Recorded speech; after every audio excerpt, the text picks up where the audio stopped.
വടക്കൻ കേരളത്തിലും മധ്യ കേരളത്തിലുമാണ് ഇന്നലെ രാത്രി മുതൽ മഴ ശക്തമായത്.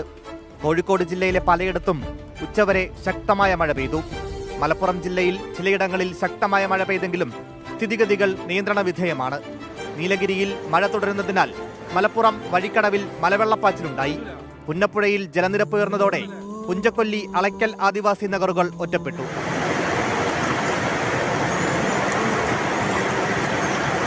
തൃശൂർ കുന്നംകുളത്ത് ശക്തമായ മഴയിൽ മരക്കൊമ്പൊടിഞ്ഞ് ഓട്ടോറിക്ഷയ്ക്ക് മുകളിൽ വീണ് ഡ്രൈവർക്ക് പരിക്കേറ്റു. ഏറെ നേരം ഭാഗികമായി വാഹനഗതാഗതം തടസ്സപ്പെട്ടു.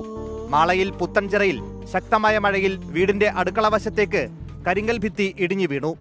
ഇന്നലെ രാത്രി ശക്തമായ മഴ പെയ്തതോടെ കോട്ടയം ജില്ലയിലെ പലയിടങ്ങളിലും വെള്ളം കയറി.